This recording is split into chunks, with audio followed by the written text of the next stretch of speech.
Hello, everyone, and welcome to another episode of Childless Not by Choice. Before we get started, I would like to thank my sponsors and my supporters. First, I would like to thank Morgan Air Conditioning, Sales, Service, and Installation, serving Tampa, Florida, and the surrounding areas.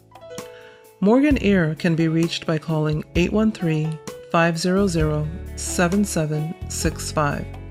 That's 813-500-7765. Thank you, Morgan Air, for recognizing the vision of Childless Not by Choice and being a part of it. And thank you for all your work in the community. Next, I would like to thank Alba Digital Media for creating my website, www.childlessnotbychoice.net, and for producing this podcast. To contact Alba Digital Media for your web building and podcast production needs, visit www.albadigitalmedia.com. That's www.albadigitalmedia.com. Thank you, Alba Digital Media, for making me look good and sound good.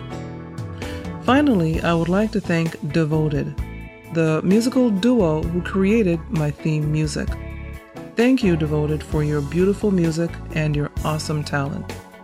To contact Devoted for your music needs, email devotedministries@gmail.com. That's devotedministries@gmail.com. And if you would like to become a one-time or ongoing sponsor of Childless Not by Choice, please contact me at Civilla@CivillaMorgan.com. That's Civilla@CivillaMorgan.com. Thank you so much for listening, and now on to the show. Well, hello everyone, Civilla Morgan here. Welcome back to Childless Not by Choice, where my mission is to recognize and speak to the broken hearts of childless not by choice women and men around the world. I am spreading the great news that we can live a joyful, relevant, and fulfilled life, although we did not have the children we so wanted. Please remember to tell your friends about the show, share the episodes to your social media followers. I would really appreciate that, and I thank you to those who are already doing that. I appreciate it. Thank you to the Facebook, for the Facebook reshares, and for those on Twitter who are retweeting. It is truly appreciated. Thank you so very much. Well, today I have a special guest, and I am so excited. You know how some people come into your life and you're just so happy they exist? That's how I feel about this special young lady. She is just beautiful inside and out. So let me tell you more about her before we get started. Valerie Zollinger is a certified professional speaker, best-selling author, and leader. Her unique blend of passion, authenticity, and extensive understanding of human behavior results in enlightening and engaging presentations for audiences. She is known as the Light Giver for her great strength, compassion, and desire to spread a message of hope in the face of any challenge or adversity. Valerie received her bachelor's and master's degrees in social work from the University of Central Florida. She has 10 years of experience working with people from diverse backgrounds in various settings, including mental health, hospitals, and dialysis clinics. She has helped thousands of people make positive changes in their lives. Valerie prides herself on being a loving and accepting person. She has had a passion for writing and for helping others since she was a child. Valerie is a successful business owner with Arbonne International, and she is a team leader. She is the president of the board for the Bereaved Survivors of Homicide, Incorporated, and a member of the Junior League of Greater Orlando. Her vision is a world where all people know and understand that a healthy, powerful body leads to a healthy, powerful life. Valerie's mission is to inspire others to make the changes necessary in their lives to step into greatness. Hi, Valerie. How are you doing today? Hi, Civilla. I'm awesome. How are you?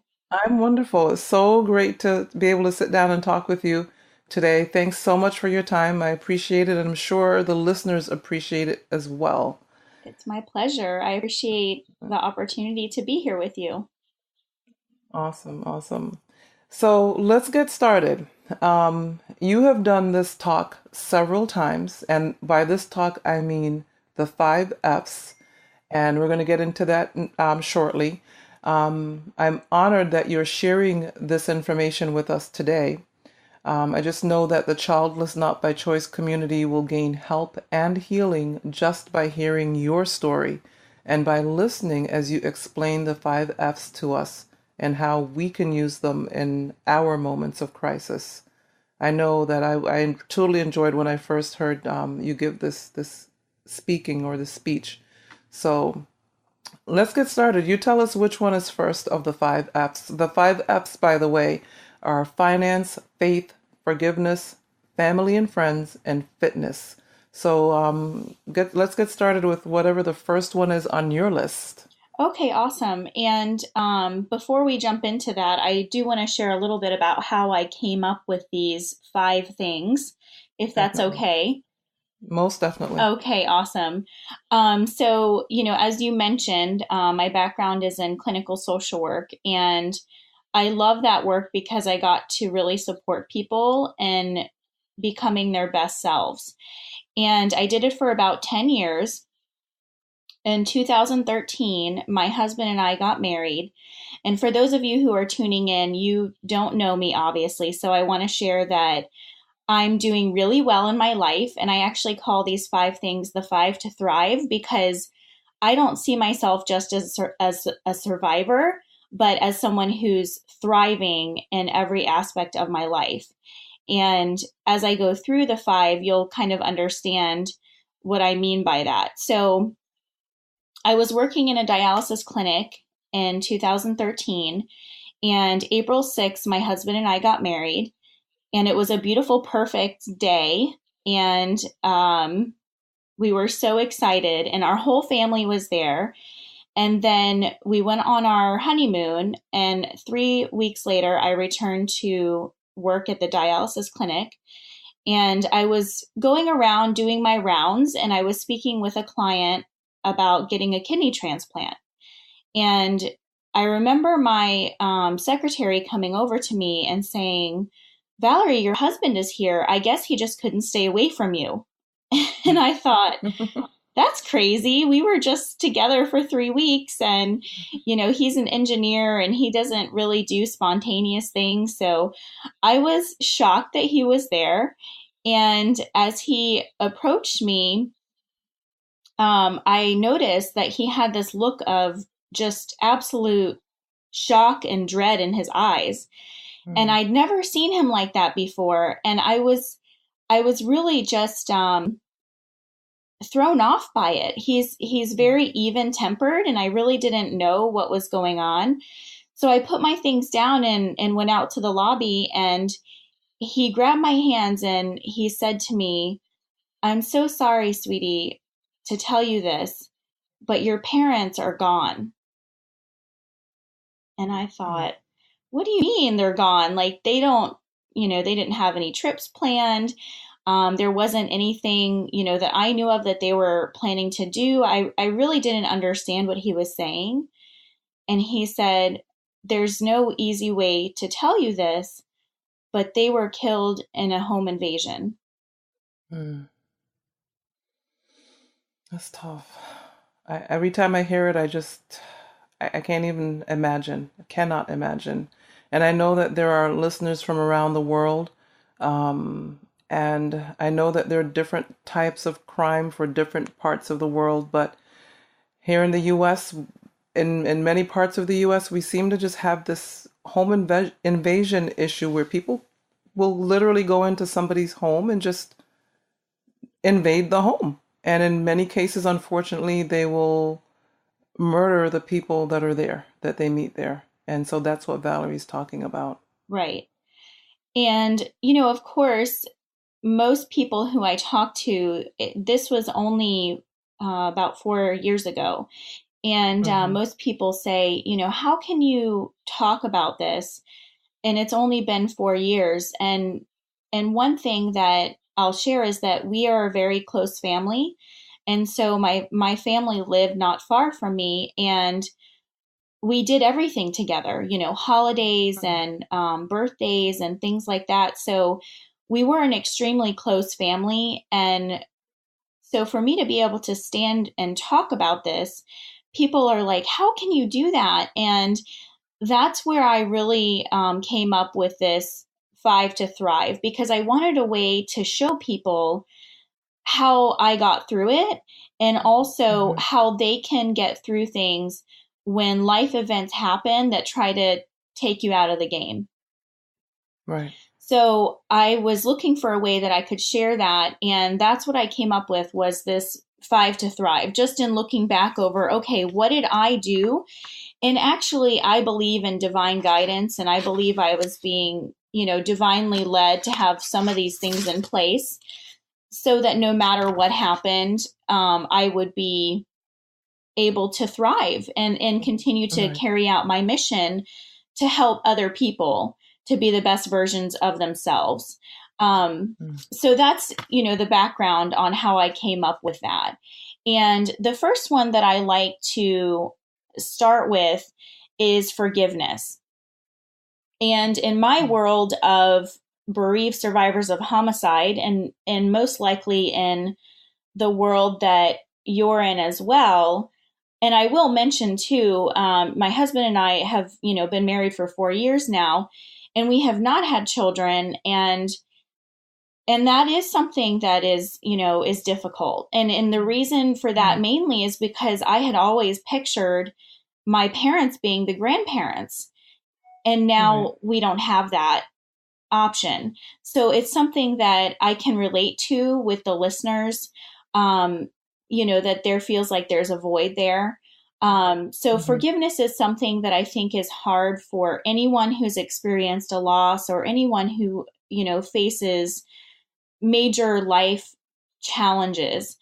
And in my world, like I said, of, bereaved survivors of homicide, forgiveness is almost a 4 letter word. you know, Right. Exactly. um, People don't like to talk about it. And so, what I'll share with you is actually from my best selling book, Journey to the Stage. And I talk about my experience with someone. His name is Keith Kotner, and he is the founder of a community called Mentor Fish.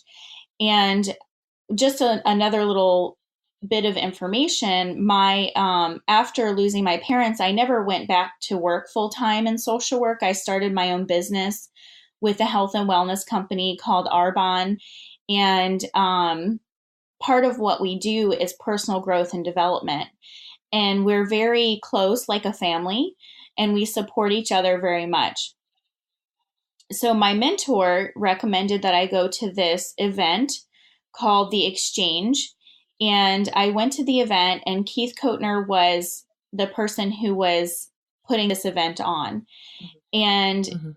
I quickly realized that this was not just about, oh, fun, Arbonne things or whatever. This was really about personal development, and I really didn't know what I had signed up for, but it's probably a good thing I didn't know, because I may not have jumped in so Right. soon.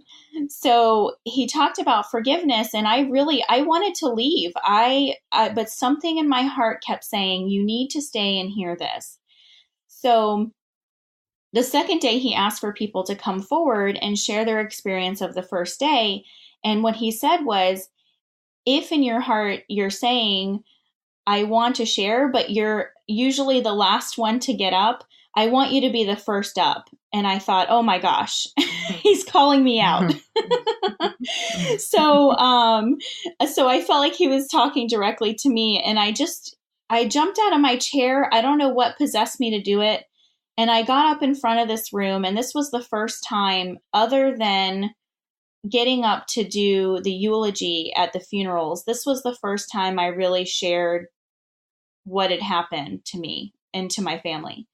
So I got up in front Right. of the room, and I said, this is what happened. And I was shaking and I was sobbing. And this was maybe 6 months after the loss. And so it was very fresh. Mm-hmm. Mm-hmm. And he looked at me and he said, after I share my story, and there's no one still to really put this on because no arrest has been made. And so really we didn't have a person to put it with, but he looked at me and he said, does the person or people who did this to your parents deserve forgiveness? And I said, well, no, of course not. Mm-hmm. And he said, well, you're right. But do you deserve the freedom that comes from forgiving? And I was like, well, yes. Mm-hmm. And he said, Mm-hmm. if you stay in unforgiveness, then 3 people were shot that day, not 2. And I was like, oh my gosh, you're so right. So from that moment, I really began to go to work on forgiveness and remembering and knowing that forgiveness is not about them. And unforgiveness is really like drinking poison, expecting the other person to die. So Yeah. that's where I came up with forgiveness. So I just encourage people to consider it.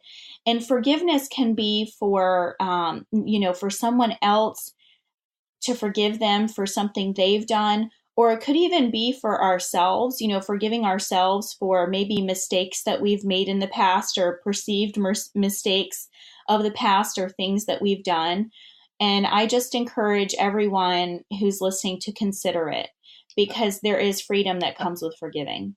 I was just thinking that same thing about self forgiveness. Just a lot of times the childless, not by choice woman is not forgiving of herself because she wonders what did she do wrong, whether physically, even if something did happen physically in her life that she now regrets, or just wondering, why me? I think forgiving ourselves for not being able to bear the children, whether it's because it's something physical or out of life circumstances, whatever the reason is that we're childless, we need to look at forgiving ourselves for that. Absolutely. So that's Yeah, perfect. I love that. absolutely. So, yeah. So the second one is family and friends. And this, I mean, support. So surrounding yourself with Mhm. people who are supportive. Family and friends, yes, but there are also many other communities, many other people who we can go to for support. For example, this community that you've created, Civilla, for people who are Mhm. childless not by choice is a great place to get support and guidance and connection because for me, Right. I was in a world all of a sudden where I felt like a weirdo. I felt Mm-hmm. like the only one who had ever been through something like this. So it was so important to find a community where I didn't feel so alone. And even though every Mm-hmm. experience is different, we can find commonalities that can lead to connections and support. So for me, it was, the bereaved survivors of homicide of Orlando, because we have a group here that people can come who have, experienced this similar situation with, family members or loved ones. And for your listeners, like I said, it's this community. And there are also other people, going to therapy. I am a therapist by background and training, and I believe in the power of getting support, whether it's traditional therapy or even all kinds of different healing methods, heart centered people, connecting with heart centered people, even things like acupuncture, massage therapy, just different things that you can do to get support in every Right. aspect. And spending time with people who are positive and uplifting. I know for me on social media, the first, thing that will get you unfollowed or unfriended is being negative and, and hurtful. Saying anything, hurtful or negative will get you unfriended in a minute. So, surrounding yourself with positive and uplifting people. And honestly, go ahead. Again, I was no, just go going to ahead, go say ahead. that that's so important. And it's one of the reasons that actually I gravitated towards my business with Arbonne, which, for those of you who don't know about it, it's a network marketing company. And what I love about our company and our team is that the people are so positive and they're always looking forward. And isn't it wonderful to work with people who focus on what's good? Definitely. And that's what I was going to say is even in my Facebook group, I stress the fact that we must be positive. Being childless not by choice, being abused verbally, emotionally, sometimes even physically because we cannot have children or did not have children, happens. It happens around the world, but I stress in my group that we've got to have a positive attitude towards our situation. And so the women in my group, my admins especially, they know that we cannot go negative. There's no space for negativity in the group and on the platform as a whole. And same for me when it comes to social media. You will get blocked or unfollowed if you come in with any Yes. negativity because I stress being surrounded by and with people who are positive. That's a big stress or stressor for me. I don't know if I'm using the right word, but that's a big thing for me. Be positive because we have enough negativity in our lives on a daily basis. There are enough things happening to us and to people around us. We don't need to Right. add to that. We need to be light. So yeah, I totally agree with that. Wonderful. Yeah. So the next one And is so, fitness, and get physical, be mhm, active. And here in the United States, and even I think in the UK, there's this whole craze around like CrossFit and American Ninja mhm, Warrior. When I say fitness, I'm not talking about that. I'm talking mhm, about mhm. just get out and 20 minutes a day, just be physical, just go for a walk, be in nature and just do something active, because our physical health is so closely tied to our mental health, and it's so important to stay Right. in motion. And we know that an object that stays is in motion stays in motion. So just get moving. And even on those days, there were days where after my parents were killed, where I it was all I could do to just go out in my yard, and I would just take my little dog and I would go outside and I would walk around the yard, because I knew that it was so important, number one, to get the fresh air, but also to keep moving around, because once you get Mhm. kind of stuck um, in not moving, then it's more challenging to get yourself out of that. So, like I said, just, be active, and it doesn't have to be anything extreme. Just do something that's moderate. And also, along with fitness, fitness of the body, along with activity, is also consuming foods that nourish your body. So, Yes. foods that help to heal our body. And the more consistently that you do this, the fewer ailments you'll suffer. And I know from my mental health background that the food that we consume is also closely tied to our emotional well being. So I don't remember if we talked about this before this interview, but this year I've been interviewing people on food and fitness. This year, I said at the very beginning of 2017 that I wanted to concentrate on proper food and proper fitness. And so this is tying, all of this is tying right in with everything that oh my gosh, it's just amazing how everything so far is just really just like coming together. This is just awesome. Some of the listeners know that I interviewed a bodybuilder slash fitness coach a few episodes ago. He's right in the Orlando area as well. And I've had other interviews. I've talked about food, I've talked about natural foods, and he actually mentioned that some of the other countries outside, some of the other countries around the Yeah. world, they eat better than we do here in America.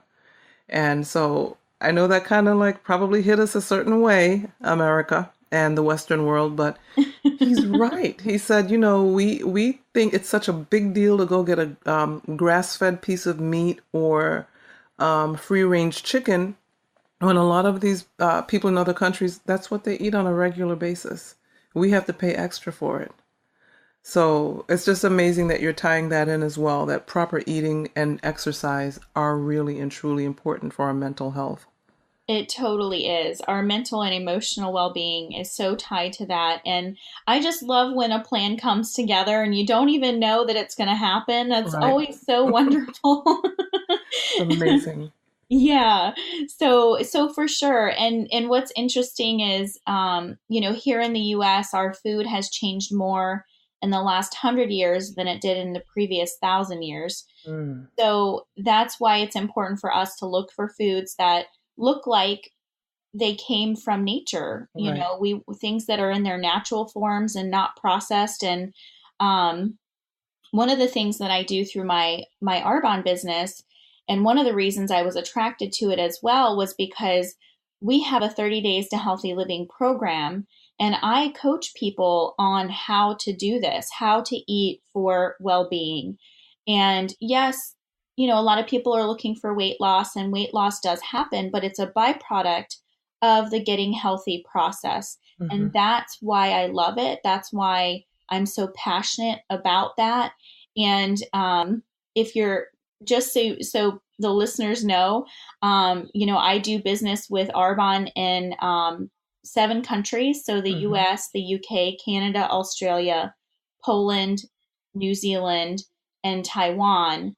And then we'll be opening in Germany next year. So for those of you who are in those countries, if that's something that you want support around, that is something that I do.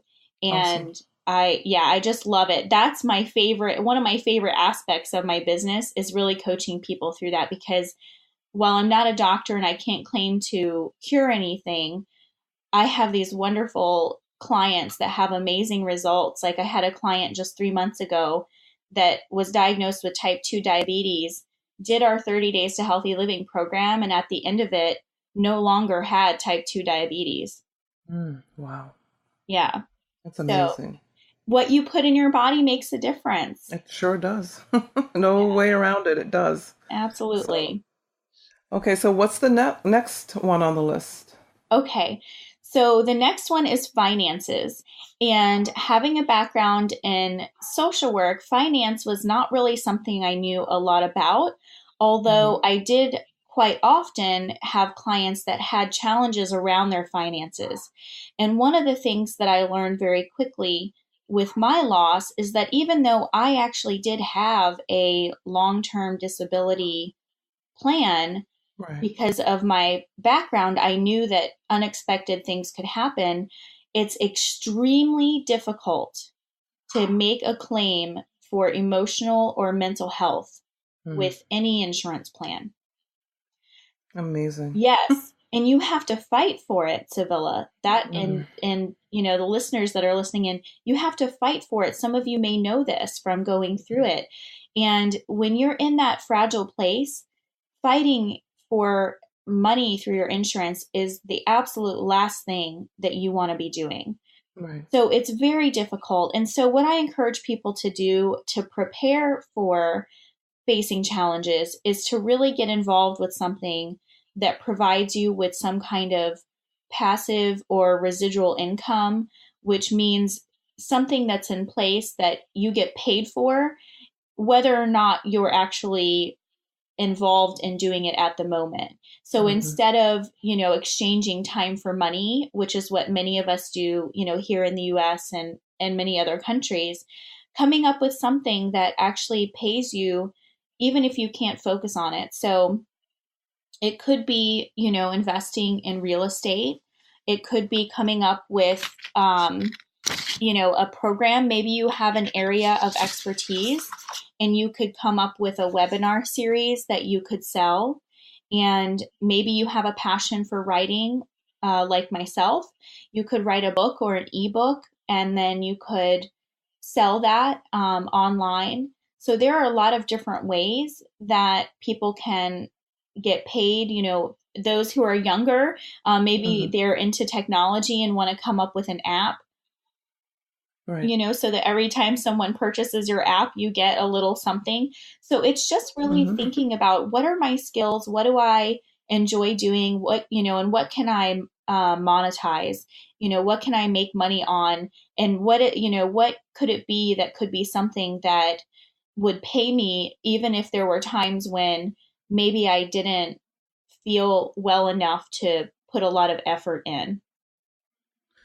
And here we go again, because quite a few episodes ago, well, I've interviewed her twice, but I interviewed a certified financial planner.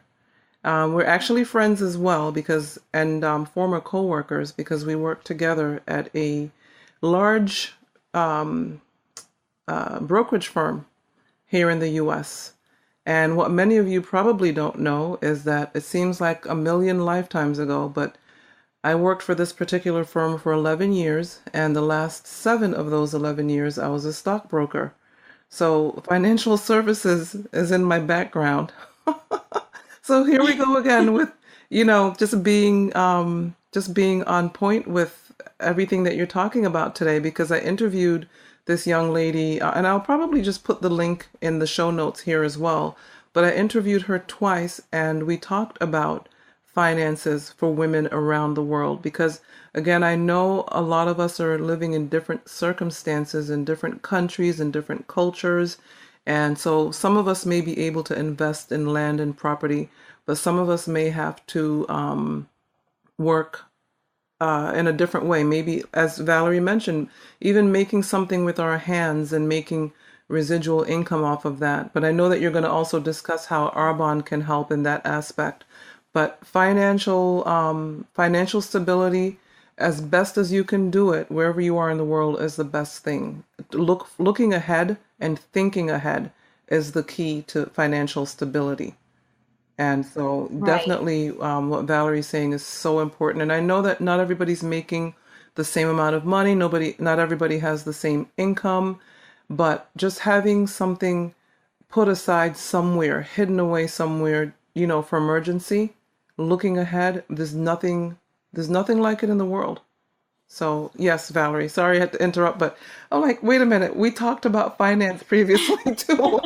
and No, that's perfect. and how important it That's is. It's perfect. really important. Yeah, it's such an important thing, and like I said, I I knew a little bit about that because of my career, and oftentimes what people I was working with were Hmm. facing were um the loss of their health, or the loss of a job. The economy collapsed here in the United States in Right. 2009, so many people were out of a job suddenly. And so these are things that, even if they're not difficult things, things can happen Hmm. that kind of take you out of your working situation. So, as you said, having an emergency fund is so important. And one of the ways that I have decided to be able to provide for my family in the event that we have some unexpected thing happen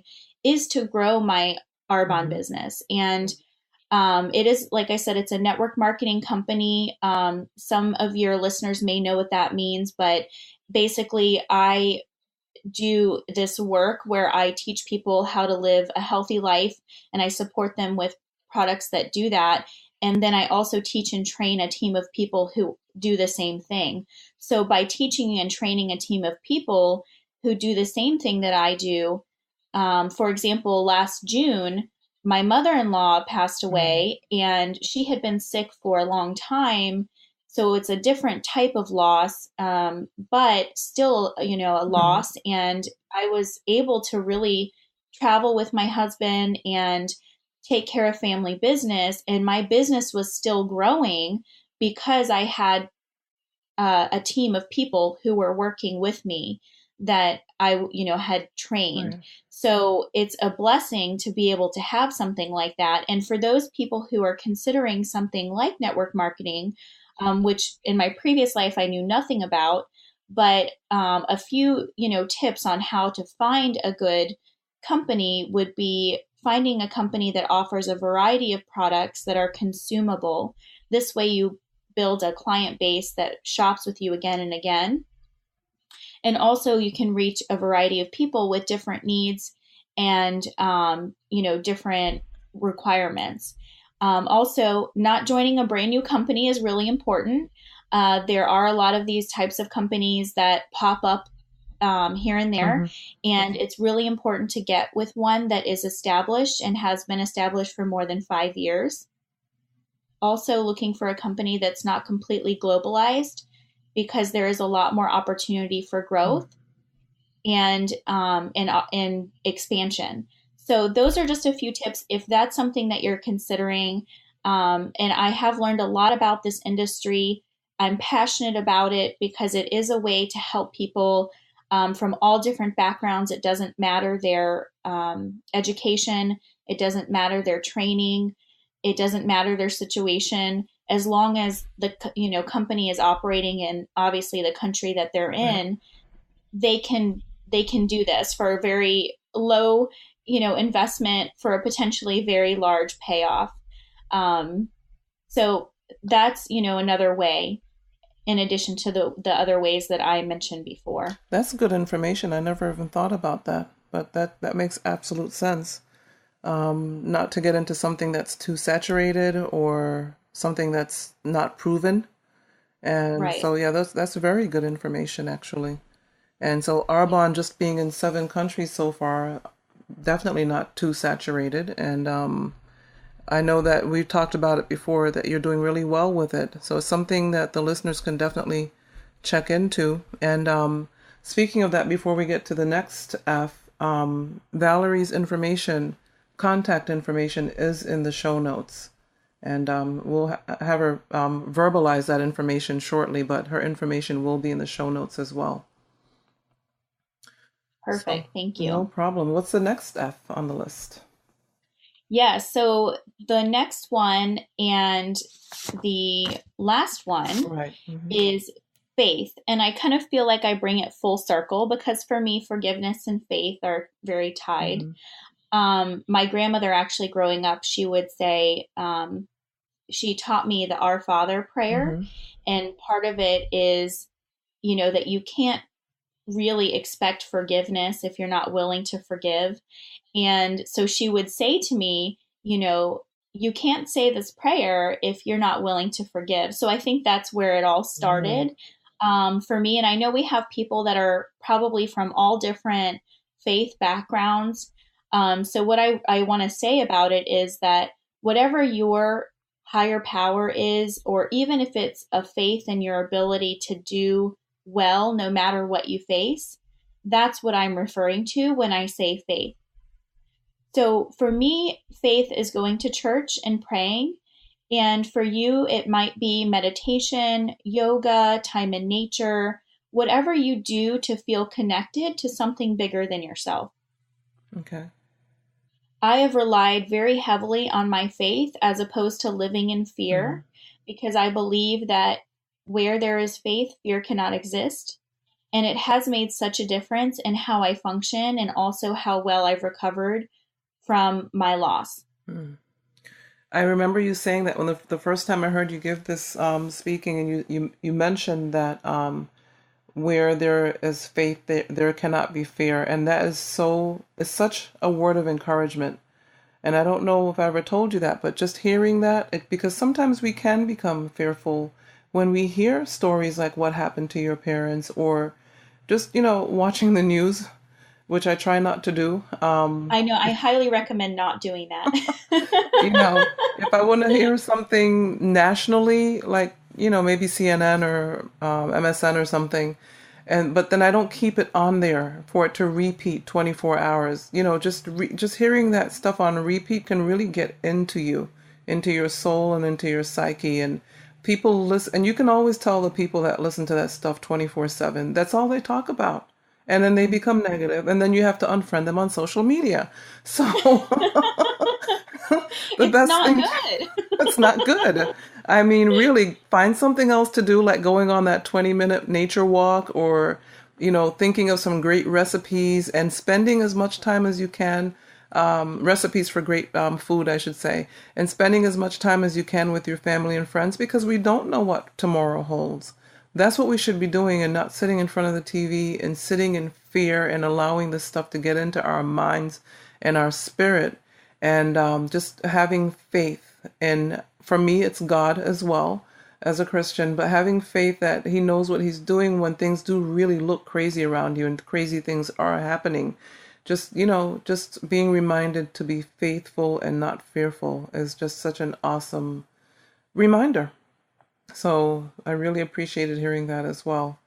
So, in wrapping up here, is there anything else that you would like to say to the listeners? Or I'm sorry, I don't even know if you finished with the faith aspect. I apologize. No, that's okay. I think it's really, for me, that one is very straightforward. Hmm. That's really what I wanted to share. And so, and I appreciate you reiterating, the point, because I do think it's so important to feel connected to something bigger than yourself, Hmm. and I know, there were times where I felt very confused Hmm. and very lost. And if I went back to faith, I felt more complete. I felt more whole Hmm. and more grounded. So that's really such an important aspect in my life. It's a cornerstone of my life. Definitely. And I don't know, and maybe we can come back another time and talk about this too, but I know for me, as I went through the journey of realizing that I would not have children, I was, my mom didn't, she begged me not to be angry at God or to be mad at God, but I have to ask you if you ever felt upset at God or asked why He allowed, if, even if you felt like He allowed this to happen, or did you ever question Him, and how did you deal with that? That's such a great question. And I mean, truly it is. I get asked that a lot. And Hmm. because I think that's one of the first things people think about is, did you get angry at Hmm. God over this? And I have to say that I was never angry at God. Okay. Now, I did question why. Hmm. At first, I did say, why did this happen? And what I felt in my spirit and my heart and my soul was that this action was not of God. Hmm. This was of the world, and this was something different. That's awesome. So while they were taken, um, because of something of this world, Hmm. God was there to take them home. And that's the message Hmm. that I received in my spirit and my heart. And what I found was, asking why wasn't really getting me anywhere. Hmm. It was not productive. And so I decided to abandon why and focus on what now. Wow, that's beautiful. That, I think that's going to be a great answer for a lot of people too, who are just questioning God about their childlessness or what's happening to them, what they're dealing with now. Mm-hmm. It's a journey. It's a journey, whether it's journeying through what happened in your family, Valerie, or journeying through the childlessness or whatever other crisis someone may be dealing with today. It's all a journey, and you can't be rushed, and you have to think your way through it. Some of us are thinkers, some of us are doers, and we have to do whatever it is we have to do through it or think through it, and just not rush ourselves or allow ourselves to be rushed through the Right. process. That's right. Yeah. And I've talked more in detail in the past about the cycles of grief and things like that. And certainly, um, what your audience is experiencing is a loss. Mm-hmm. And so you go through the same cycles as someone who's experienced, like myself, someone who was, a parent or friend or whatever who's died. Right. And my hope and my prayer is just that each of you can focus on what now. Mm. I love that. Focus on what now. Hmm. I'm writing that down. Good. Yeah, I love that. So, well, as we wrap things up here, is there anything else that you want to make sure that the listeners hear or know about you, about your journey, about Arbonne? Anything else before we wrap it up? No, I think that we've really gone over everything, and like I said, I just hope that all of you can thrive no matter what life's situation happens, no matter what things are thrown at you. And it's absolutely my honor and a privilege to combine my life experience with my social work background and to be your trusted authority on how to put these things into practice in your life. Hmm. And I just feel tremendously blessed to be able to share this and hopefully inspire the hearts of people around the world, um, to just keep on going. So Yeah, that's appreciated, and we're happy that you're here and you can talk to us about this. And I know, listeners, everyone listening, you can hear the light in Valerie's voice, and you can just hear her beautiful personality, and it's real, and I know you can tell. And so, she is really how she sounds and who she is. So thank you so much for being here, Valerie. Just tell us, as I said, your contact information is in the show notes, but just verbalize it for us so that we can hear it. sure. So the best way to reach me would be through email. So Valerie at valeriezollinger.com. I'd love to connect with you and answer any questions that you have about my journey, or how I can support you through my current business. And also, you can go to valeriezollinger.com and grab my tips, 10 ways to improve mood and increase energy naturally. So you certainly, I would love for you to do that. My free 10 tips. And those are the best ways to get in touch with me. I would love to connect with you and continue the conversation. Okay, that's awesome. Thank you so much for your time today, Valerie. And I will talk to you soon. My pleasure. Listeners, keep in mind that check out her 10 tips, please. Check out Valerie's 10 tips on her website. The contact information is in the show notes. Of course, my contact information is always in the show notes. Please check out the show notes. I put a lot of information there, links to different stories on people dealing with childlessness around the world, articles. So please check out the show notes when you're listening to the podcast episodes. It's totally for you. It's all been done for you. Everything I do is for you. You guys know that. So please check out the show notes. Thanks for listening to this interview with Valerie Zollinger. Thank you, Valerie, for your time today, and have a great one. Bye, everybody.